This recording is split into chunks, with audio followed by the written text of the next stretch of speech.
Dr. Gregory Johnson is Chief Medical Officer for the Good Samaritan. He oversees the clinical quality of all society services and locations. Born in Central Illinois, Dr. Johnson completed his undergraduate education at the University of Illinois, Champaign-Urbana in physiology and French. He went on to complete medical school through the University of Illinois, Chicago, and pursued his residency in family medicine at Sioux Falls Medicine Residency through the University of South Dakota.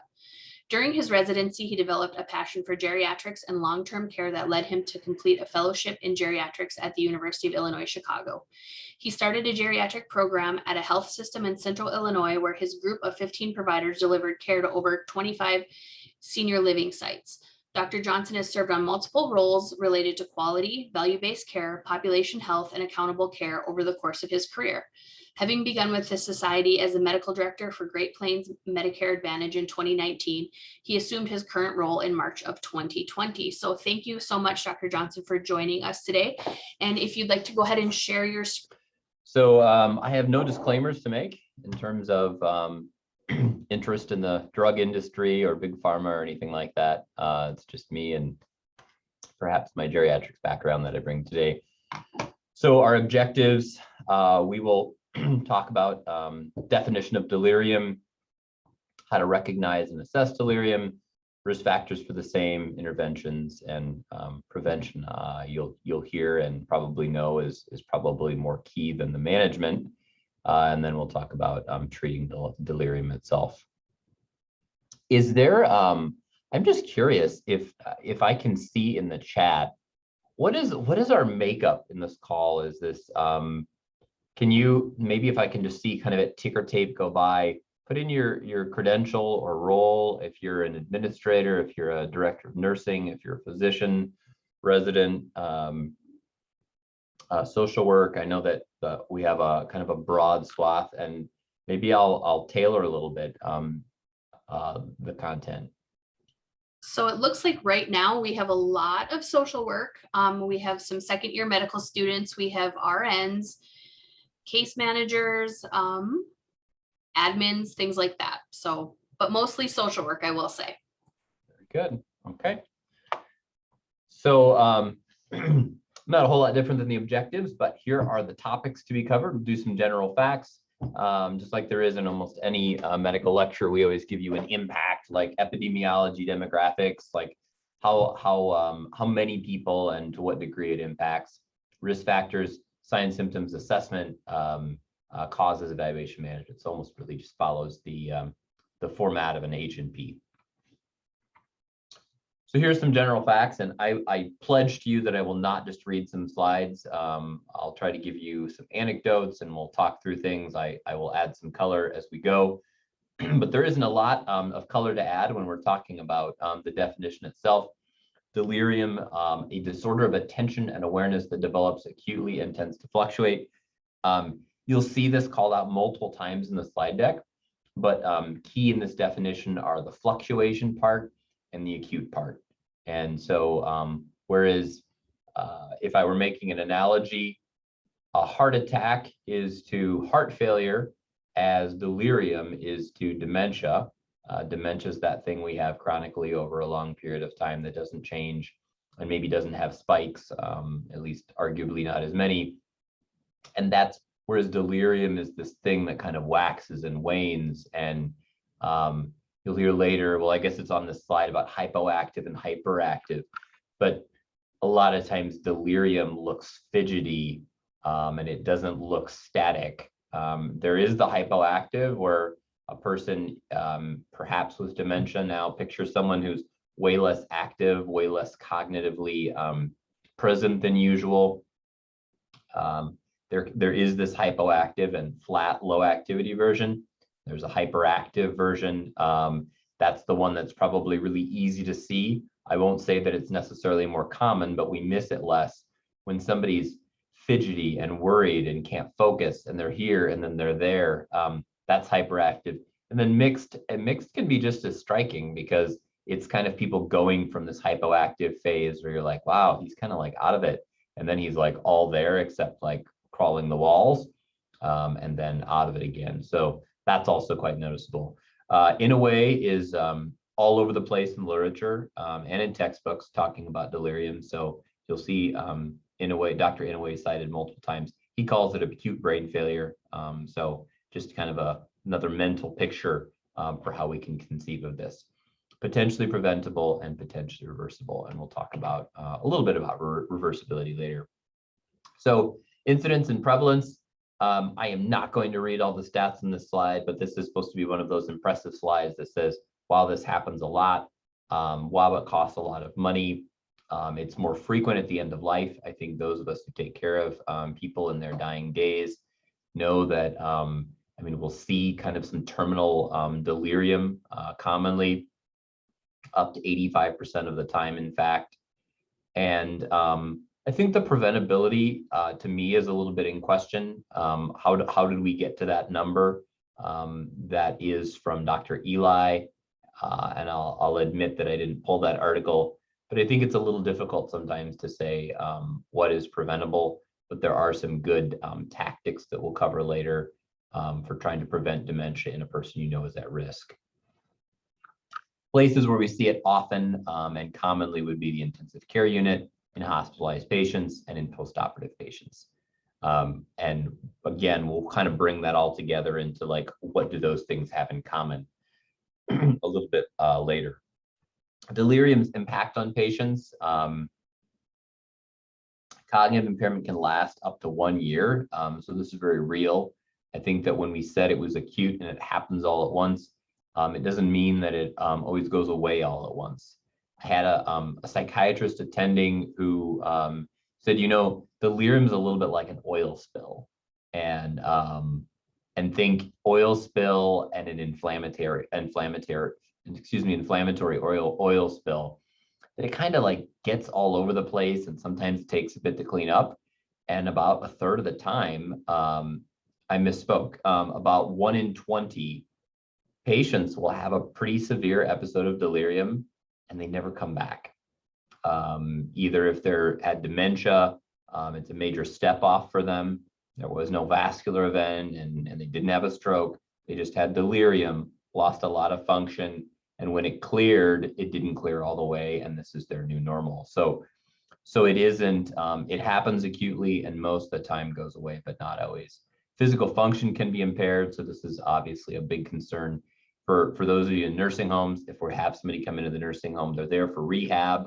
It can postpone their therapy or interfere with their therapy, and ultimately impacts long-term function, not just in the post-surgical patient though. I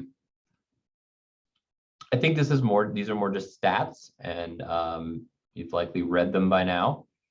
I'm interested in discussion and cases, so I think that for some of these slides that are information packed, I may leave it to you to read.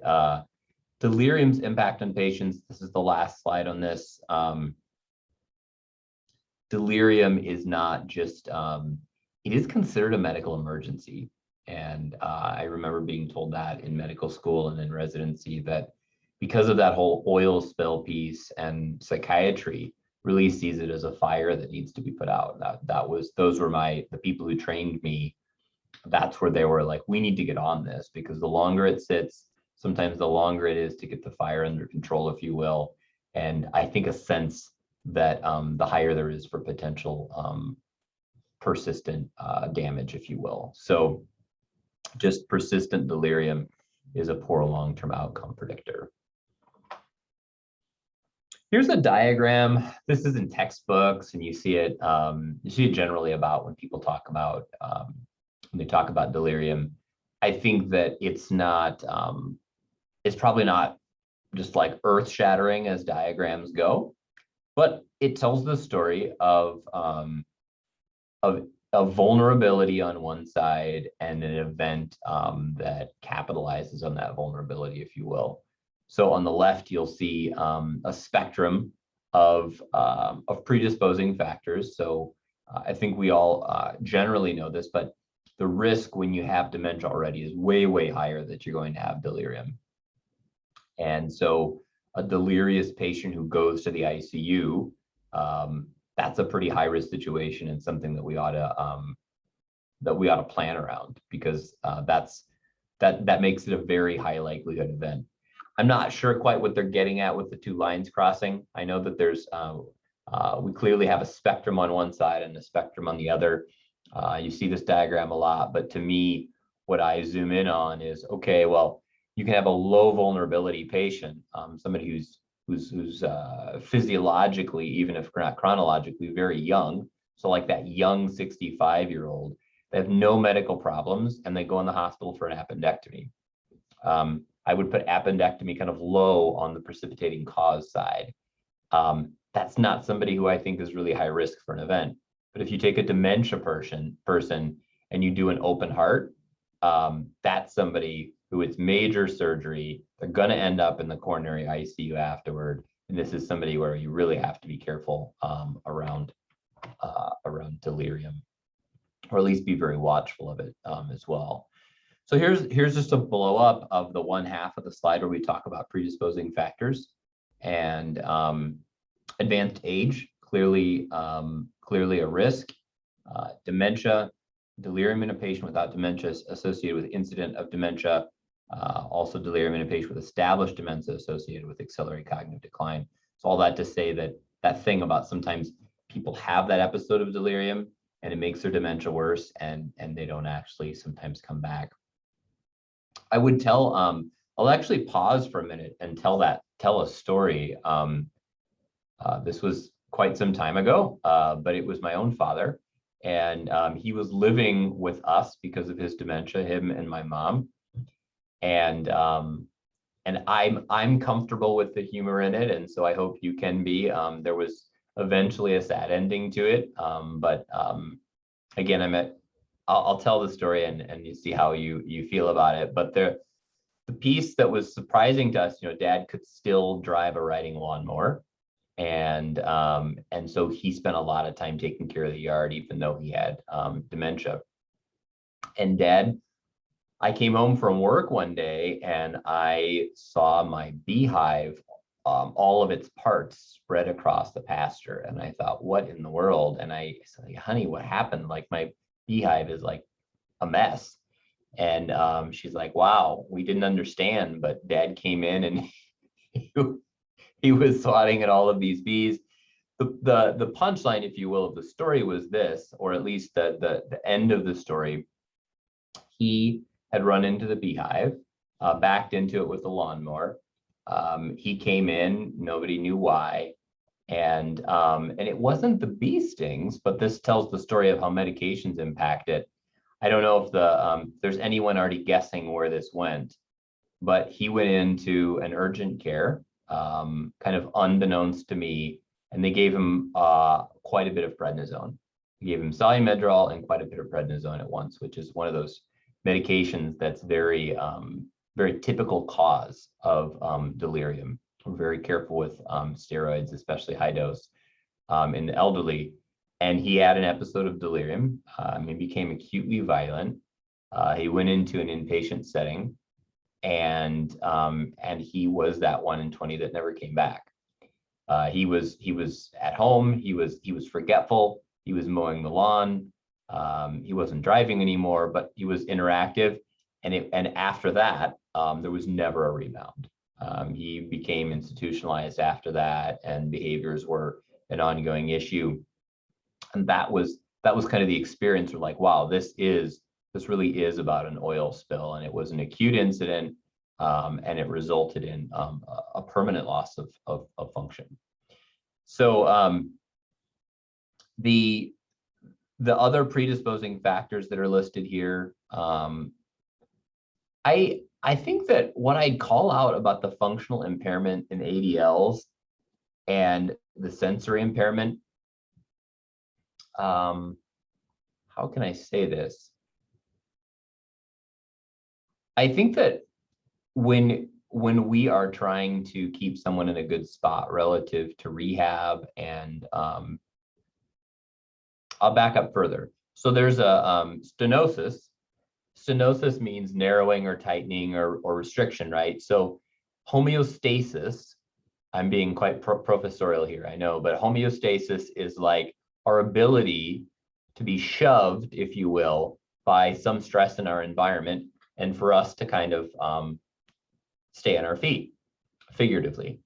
And as people age, the ability of all of their organ systems, including their brain, to sustain an insult or turbulence of some kind and to still right itself, it decreases, and that's called homeostenosis.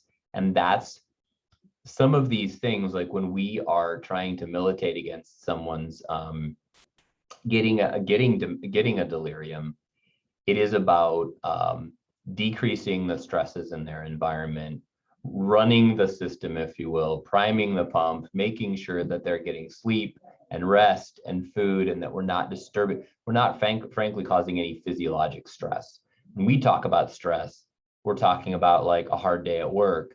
But when your body looks at stress, the first thing in the morning that's stress is frankly getting out of bed and being exposed to a challenge around temperature, because you're not under the covers anymore.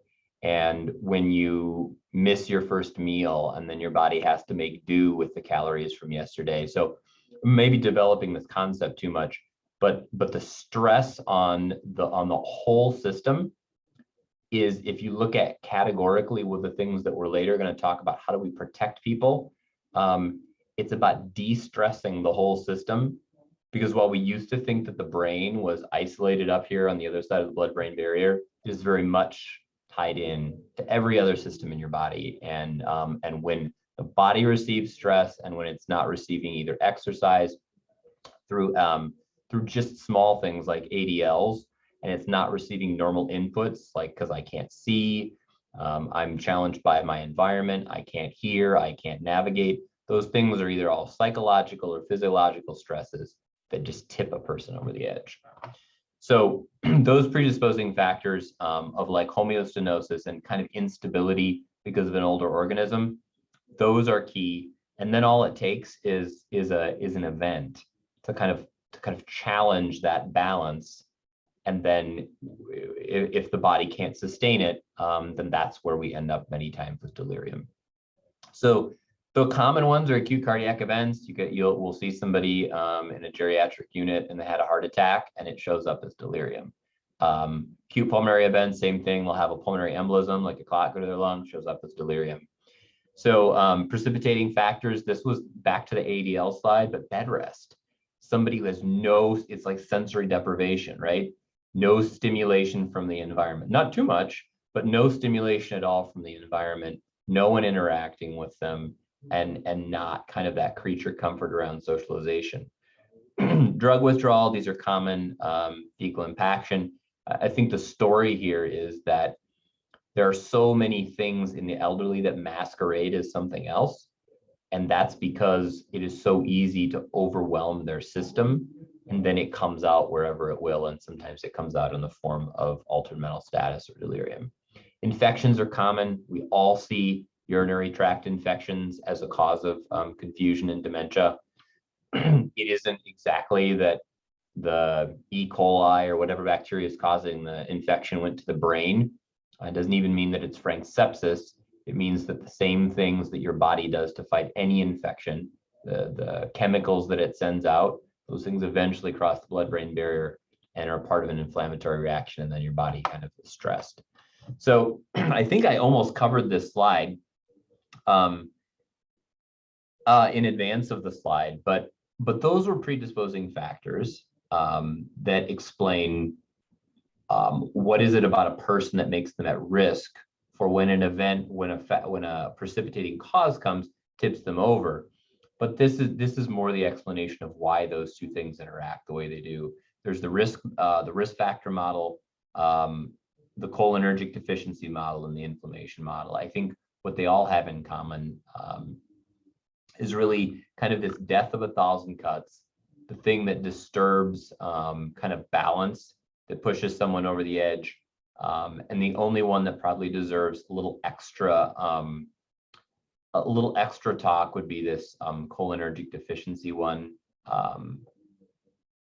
I don't know how much to go into neurotransmitters, but what I will say, I know that I have a disclaimer, and so I'm going to use a brand name, and Aricept and Exelon are medications that we're all familiar with. And I have no stock in either of those companies, but they're just an example of medications we use in Alzheimer's to decrease the rate of breakdown of acetylcholine, so that when we decrease the rate of breakdown, that means it builds up and we have a higher amount of it. That is how we treat dementia sometimes. And this is just, there's just a model that says we don't have enough of it running around, it impairs our cognition. So that was all pretty sciencey and pretty weedy, and we'll get into some practical stuff here. It's broken into like, what are the questions we would be asking, like history, what are the things we would be seeing, like symptoms, or physical exam or nursing assessment, and then after that, you know, how would we diagnose this, and then what do we do? So key to evaluating delirium is this a change in baseline? Because there are lots of people who either have benign senility, that's not a very common term anymore, but like some degree of like memory impairment, or they have, you know, frankly, dementia. But if that's their normal dementia behavior, then I'm not going to say this is delirium. Delirium is the spike, it's the fluctuation, it's the difference from the usual that is either underactive or overactive and more disorganized. Sleep-wake cycle disturbance, that is a very common thing, to have your days and nights mixed up. We say that kind of in layman's terms, and that is common. If somebody has a normal sleep-wake cycle and all of a sudden they're acting funny, and now their days and nights are mixed up, they're sleeping all day long and then they're awake all night long. If that's their normal dementia, they've been that way a while, that's one thing. But if that's new onset, it's a reason that you should be asking, maybe this is delirium, and I should get on the phone and say, hey doc, this is a change. Focus on time course of cognitive changes, especially their association with other symptoms or events. I think the thing that comes to mind here, I've already kind of beat too much the drum around, this is a change, this is a change, it's something out of the ordinary, it's not their usual. But the other thing is, when you ask yourself, okay, well, did they just recently get transferred back from the hospital? Did they just recently get started on a new medication and now they're cognitively more disorganized, or they can't think straight? That's the name of the game in geriatrics, because I think a lot of times our patients aren't able to analyze, or they don't have insight into why it is that what's going on is going on, especially not in the case of delirium. So we asked ourselves, like, what changed? We oftentimes come back to the medication regimen, to an acute change in their health, and sometimes to a change in setting, especially if it's a dementia person. We could see a delirium episode kicked off by being moved to another nursing home. In fact, that's enough of a stress to the being that sometimes we see a loss of function. Medications. So I have before, and maybe in your roles, in long-term care or in skilled care, I've asked the long-term care pharmacy, the likes of like the Omnicares and the Pharmaricas, or whoever your long-term care pharmacist is who comes to your coffee meetings. Well, I'll say, can you do a polypharmacy review? Or can you, like, this guy's got altered status, can you take a look through the meds? But granted, most of the time I know if something's changed, and that's the more likely offender, is that we recently started them on a benzo like Ativan, or we recently started them on an maybe on some other neuroacting drug like an antidepressant. Those are more likely. And so the thing that happened the most recently is probably highest on the list. But there are other things that have a long half-life. And so even if they've been on board for a long time, maybe they've just crept up and they've built up in their system. Things like anti-seizure medications and some long-acting benzodiazepines like Valium. I think they're on the list, but again, I'm always looking for probably something new.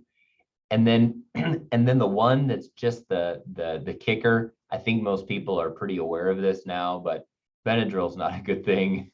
Benadryl and a lot of cold medicines that have Benadryl in them, or some form of diphenhydramine or chlorpheniramine, many of those are highly anticholinergic.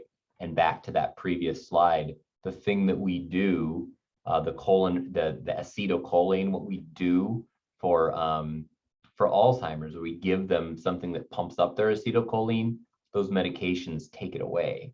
And so again, just the cause there. Lastly, I think this one's a little bit of a catch-22, but pain medications, difficulty with pain medications is opioid pain medications can cause delirium itself, but not treating pain at all. And the stress of having untreated pain can also cause it. So what you're left with when you're taking care of the elderly is a pretty small group of medications where you feel relatively safe that we're going to both treat pain to the degree that we don't run into delirium, but we're also not going to give enough of a medication that causes cognitive impairment and maybe tips them in the wrong direction. There are a lot of words on this slide, and I think that I'm going to just highlight a few. Attention is key. So we talked first about what are the questions or history or predisposing factors? What are the things that you would know by doing an interview? Now, what are the things that you're going to see or measure that would make you think, okay, this is probably delirium? Or at least it would help you in your diagnosis or in your treatment of it. You need vital signs like always. And so if I was looking at vital signs and somebody's got a temp and an elevated heart rate, maybe they have a brewing infection. And that's what's driving this. So an elevated heart rate, an elevated temperature, a low O2 sat, and somebody who's just cognitively all of a sudden off the rails, this is probably delirium. And probably the bigger question is, what's the underlying thing that's driving the delirium? You could say, well, they just recently had that medication change. It's possible, but remember we saw like an elevated temp and an elevated heart rate. And so maybe we have something else we need to look at. So that's where that fits in. Is that the assessment you're looking at, you're thinking to yourself, okay, well, what's the underlying thing that causes this? And maybe you all as differing backgrounds here and where you would interact with the patient do or don't need to do all of these things, but I think it gives, again, some insight into how we identify it when we see it. So focusing attention, they really struggle. They sit there and pick at their IV, and then after that, they're like looking at something on the wall, and then they're picking at their IV again. Can't focus, can't organize, executive function is gone. So these are things you're going to observe. They don't respond coherently to your questions. You ask them this, they answer something differently, or you're talking at them and they're looking at you and they're just like looking through you. That is the thing you're also going to see, a change in their level of consciousness, anything that's in that bucket of what we kind of, that wastebasket of what we say altered mental status. It just seems like they're not right. That all fits here under that physical exam. Any change in their memory, I think that that's a hard one if somebody has dementia baseline, obviously, but a change in memory is key. If somebody has completely intact memory, it's very unlikely, demented or not, that they have delirium. And then sometimes having hallucinations or just being frankly sluggish. So why did we spend so much time talking about the questions you would ask or the things that you would see? It's because diagnosing delirium, pretty much the only way to do it is by what you see and what you hear. It's a clinical diagnosis. That's what that top line means. And we can do a CT scan and we can check labs, but we're going to make this diagnosis, like many things that are in the DSM, we're going to make this diagnosis a little bit by checklist. And there have been some tools created, one of them by this kind of famous Inouye guy, around how to diagnose a little bit more objectively, rather than just doing this and saying, yeah, it's probably got delirium. You can say, okay, well, there's an upwards of 90% sensitivity of doing it this way. So diagnostic features include acute onset fluctuating course of symptoms, inattention, so they can't carry on a conversation with you. If they can answer 2 or 3 questions with you, that's more attention than I'd expect that they'd have if they have delirium. Impaired level of consciousness. This is probably frankly anything but and this is a little smeary, but it's anything but normal. If somebody is hyperactive and they're hyper vigilant and hyper alert versus zonked out, if it's not their normal, that qualifies as the number 3. And then the last, disturbance of cognition. And so this is any thinking ability around, like, I don't know who I am, where I am, what, like, or alert and oriented. Are they, and then the memory impairment and the alteration of language is just what it sounds like. Either that they can't get the word out, or they're slurring it. The diagnosis of delirium by this confusional assessment method, CAM, it's quite well known. Delirium if you have 1 + 2 and either 3 or 4. So that's it. You don't have to have all of them. You can have all of them, but you have to have 1 + 2 and either 3 or 4. So why, if I just said that we don't need tests, are we back to tests? We're back to tests because I want to know what the underlying cause is. And I think that's what the testing is good for. Because maybe an elderly person doesn't present and say, oh, well, I feel like the last bit I've just been urinating more frequently than usual. I mean, that's not how a UTI usually displays in an elderly person, right? And so more often, kind of some altered cognition, and you could say maybe it even is delirium. So based on the history and physical, based on those questions you asked and the things that you observed, the history that you took, and maybe reviewing the medication list, you're going to say, this is what I think is going on. And I think I'm going to order a test to help confirm that, or direct me toward what maybe the cause is.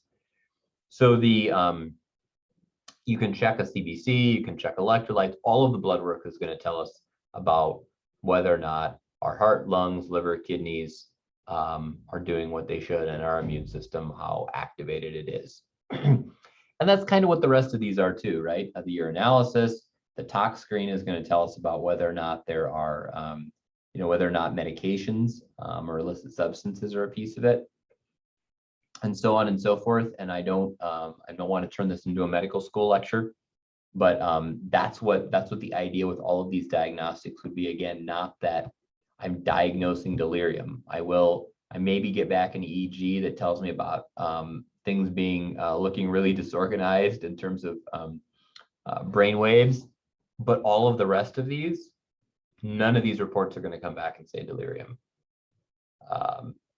They're going to come back and say something else, and you'll be like, and that's why the delirium. So it's looking for underlying causes. So here it is. General management principles usually requires a team because once we get to this oil spill stage, it's about kind of bringing back balance and comfort and sameness and lack of physiologic or psychological stress. So identify and treat reversible contributors. That's why we just did the diagnostics. It says optimize medications, but I would say, to me, that is code for stop as many medications as you can. There are lots of medications that you can say, well, is it dangerous to stop it? And that's why you get your doc involved. But cleaning up the medication list, taking some pressure off of the liver that has to metabolize all of these things, and just letting the body recover and deal with what it's dealing with. I sound like some kind of naturopath, but this is what we do, is we slash a lot of medications. We give them IV fluids. We make sure that all of those other causes, like if we've done our diagnostics and we can't find what it is, then I'm probably still going to simplify the medication regimen, make sure that we've got enough fluids on board. I'm going to give them a quiet environment, but not too quiet. If the sensory deprivation part is, did you put their hearing aids in and do they have their glasses on? Because if you can barely see and you can barely get acclimated to your environment, it's one more physiologic / psychological stressor that keeps this going. So I think that maybe in the interest of time, I'm just gonna move through this here. Some of these non-pharmacologic management approaches, they're just things that you'd imagine if you're just keep thinking balance and acclimation. We're giving them orienting stimuli. There's research behind this. We're like, here's the clock. Did you see what day it is? And we keep them, we remind them of current events. We remind them of recent events, provide adequate socialization.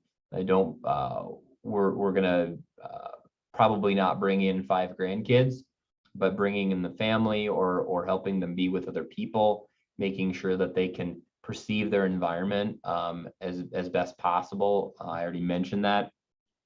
Getting people up and around and moving is quite helpful.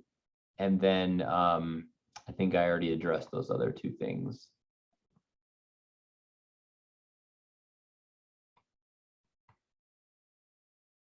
So this piece here about prevention, there was a study called hospital elders. What was it?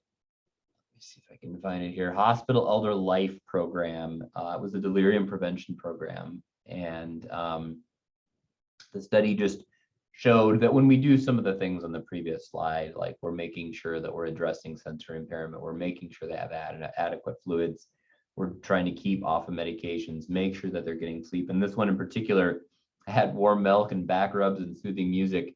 It was very successful, and it reduced 30-day readmissions for people who otherwise would have had a pretty stormy post-course. So in summary, and then we'll have, I think, questions and or cases, but just in summary, delirium is quite common, associated with not just a short-term thing sometimes. Sometimes it can be, it can last, and so we have to be highly attuned to it. We stay vigilant because we know the people who are at risk for it. We know the settings or the precipitating factors that can cause it. And we keep our eyes open for like that hyperactive version, which is very in your face, as well as the person who's kind of uncharacteristically out of it in a slow or hypoactive way. You can use that tool, 1 + 2 and 3 or 4, to help you with greater than 90% accuracy diagnose somebody with delirium. It's a way to make it more than just like a gut that something's wrong. A thorough history, physical assessment helps you sometimes get at the underlying causes. Prevention is our biggest thing, and we're just trying to de-stress, provide a safe environment, minimize medications, because medications are one more thing your body has to metabolize and deal with. And maybe I'll pause there. Do we usually do questions and feedback, or do we go right into the cases? Yeah, we can always pause and see if there's anybody that has any questions about what's been covered at this point. Feel free to unmute or go ahead and type in the chat. We'll give you a minute or so. Yeah, that discussion would be a lot better. I just feel like I just talked. I just talked for like 35 minutes. So I'd much rather talk about something than talk at you.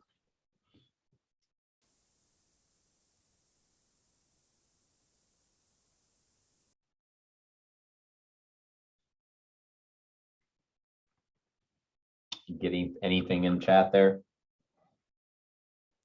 We don't have anything yet.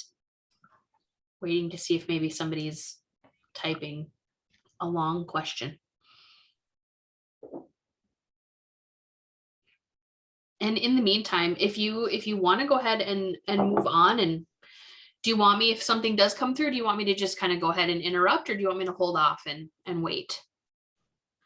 I think interrupt.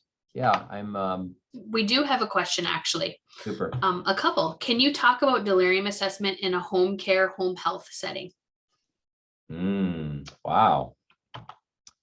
I think that in the home care setting, what I think of, I did some house calls for a while, and what you lack is things are, if you're asking, you probably know this, but things are a little more out of control in the home setting. Like, you don't exactly know always what medications they're on. You come and they get out their brown paper bag, and it's been like, 3 generations of their medications that they've still got with them. So I think the assessment tool is still fair, at least that CAM tool.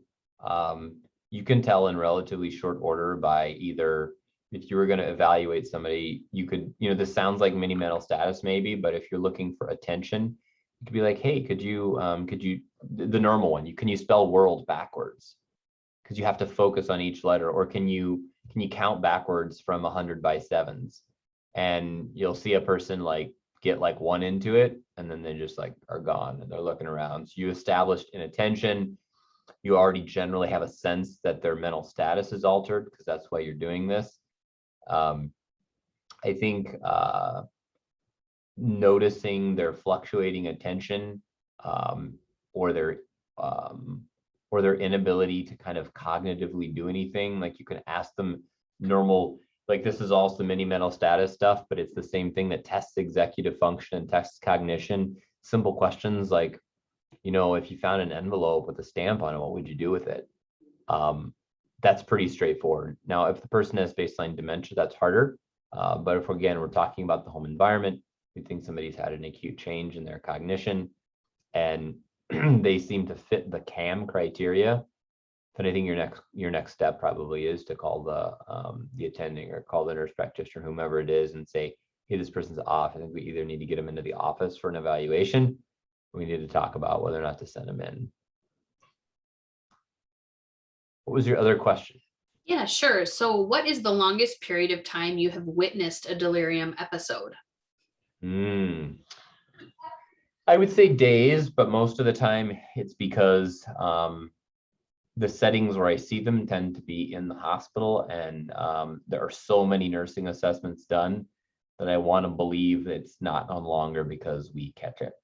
I think it's not about me saying long-term care versus hospital. I just know that as a physician, I document less frequently in the nursing home, and in the ICU, they're documenting every single hour, right? So I think the refresh on that is more often. And when we saw Frank delirium and missed it, frankly, for a few days, I would say it was about out to day 3 before we addressed it. Which I'll tell you, I mean, we hate antipsychotics, right? But I think that is, if you're in the ICU and in a lot of settings and you call the psychiatrist and you're like, this person's off the rails, they'll shut them down by giving them kind of a whopping dose of Haldol, and to drive sleep and to drive like neurologic rest.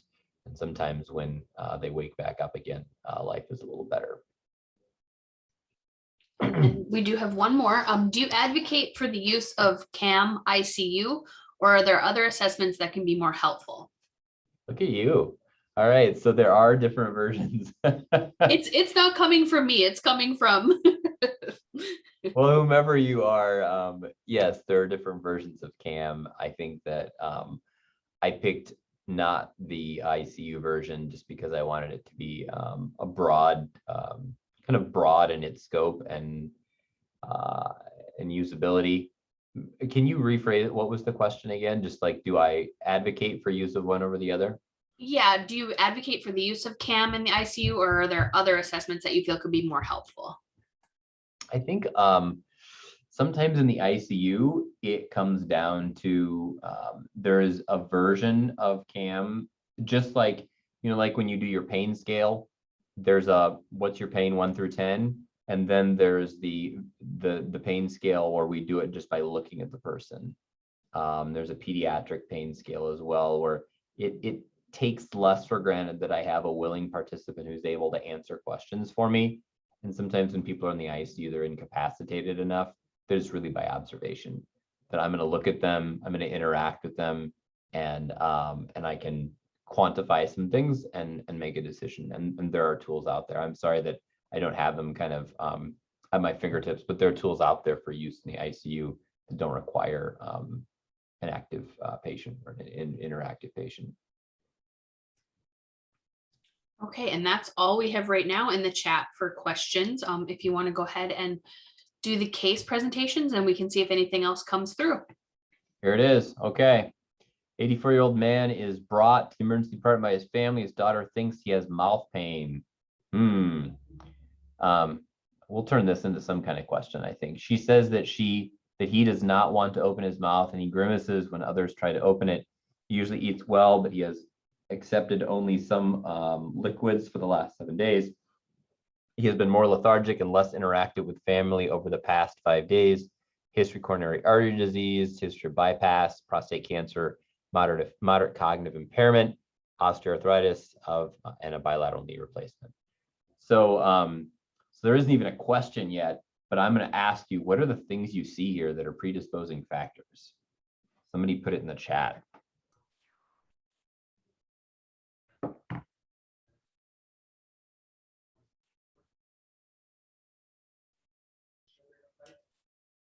What do you got?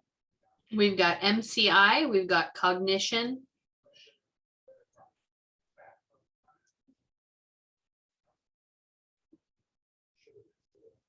poor nutrition. Yeah. Okay, I love all those. If I would go, it's like almost every line of this, right? 84 years old. Not that it's exactly a risk factor, but he is obviously, well, he kind of needs a caregiver. We can a little bit take that leap. He has pain. Uncontrolled pain is a precipitating factor. I would ask myself, why is there pain in this person's mouth? We don't usually just get pain in our mouth, and there's no signs of trauma.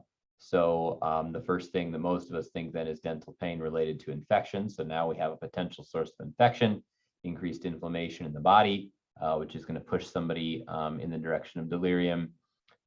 Decreased oral intake, so physiologic stress related to that, probably some electrolyte abnormalities. Wonder if kidneys are even functioning that well, since he's only taken a few liquids for the last 7 days. The elderly are very at risk for kidney dysfunction and easy to dehydrate. And then this looks like some kind of hypoactive picture because we're lethargic, less interactive with family. It's been going on for 5 days. And to what you guys already said, we have some baseline cognitive impairment. And so moderate cognitive impairment, they haven't come out and said dementia, but even if we're mini-mental status is like 26, this is somebody who's at risk. So which of the following is the most likely diagnosis? Who wrote these? Like, like you don't have to answer it. The lecture's on delirium, so the answer is delirium. Delirium, let's see, there's some comments here that they gave us, but I think most of it is what we already covered. Yeah, and the reasons why not on the other answer, worsening dementia, it seems too acute in onset. It seems to potentially have a cause. Dementia doesn't just do that in the course of 5 days, and it's not associated with mouth pain. We don't have any history of depression, and not that anyone's saying, and even if it was depression, it wouldn't be acute in onset, it wouldn't be all at once. And there's no other neurologic signs that would make us think stroke. So I'm not trying to turn you all into doctors, but I think this is probably what's part of what's instructive about the questions. There's all these other things we could think about, but we don't have anything that would lean us toward them. So this is probably the most likely cause, and or the most likely diagnosis. And then after that, we'd have to say, is this like a tooth infection or what's going on? So what else? 82-year-old woman is brought to the emergency department because she's coughing and short of breath. She is lethargic, confused, easily distracted. She is trying to pull out IV lines, so sounds hyperactive to me. Elderly in the emergency department, coughing and short of breath. So there's something in some other system that's going on, stressing this elderly body.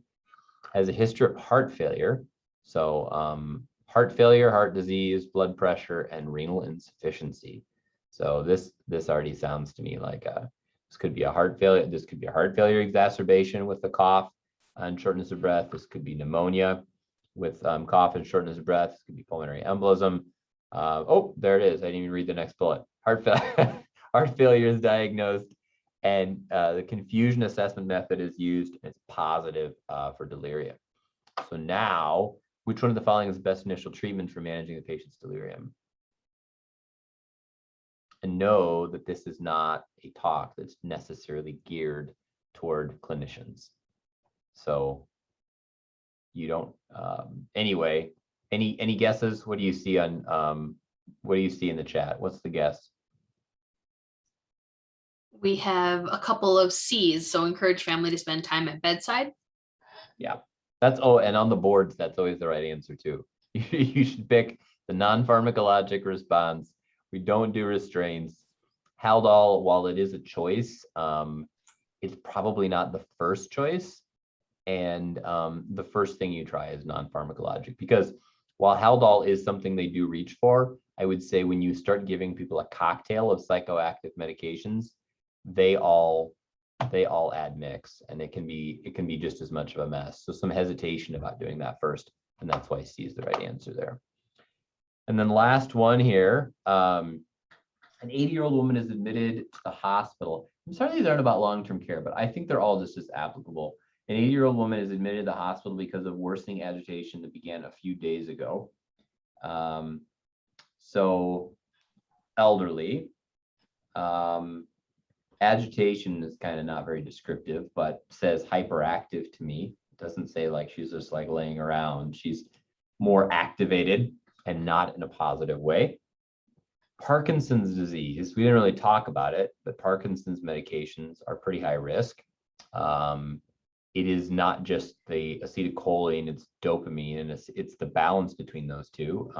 It's just a little extra fact, but that a lot of times keeps us in a pretty good spot with our cognition. So we already have somebody who's at risk, because Parkinson's is it's a next door neighbor. Not everybody with Parkinson's moves on to dementia, but it is a neurologic risk factor. So that's in there. She refuses physical exam. So cognitively, we're already seeing that this is somebody not cooperating. So that's a sign not of inattention, but probably impaired executive function. Lab tests indicate UTI. So we have an underlying cause potentially. CT of head shows a subdural hematoma. We have a second cause.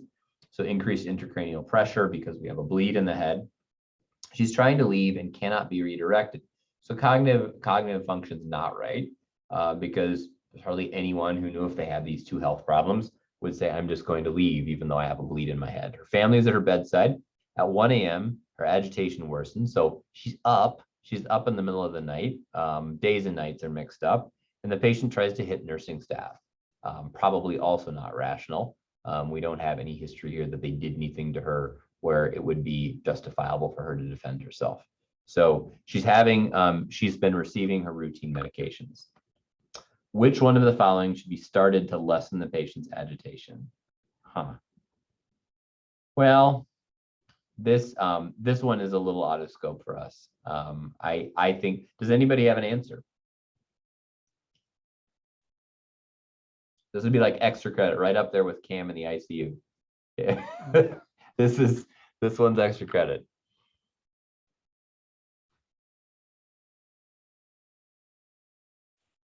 Nobody is daring to answer so far. Okay. And it is extra credit. I think we have an A. Okay.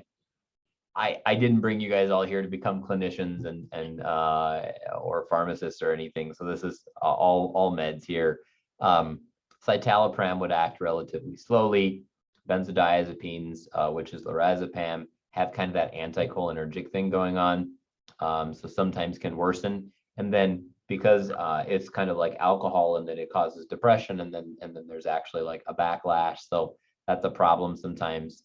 Haloperidol, what the extra credit part of this is haloperidol is really hard on people with Parkinson's. So quetiapine or Seroquel is relatively friendly. It's newer and doesn't cause movement disorders. So sorry for giving you an extra credit one in there. But hopefully this gives you a flavor for, just for delirium in general and its complexity. The goal would be that for any one of you who sat through my ramblings, that you would see it more readily, that you would accept that sometimes the hypoactive one is the one that sometimes escapes our attention. And it's common and it isn't something to be taken lightly, because when we leave it undiagnosed, untreated, we're either leaving an underlying diagnosis to worsen and fester, and sometimes we're letting that oil spill, if you will, get worse, which may not result in any good cleanup.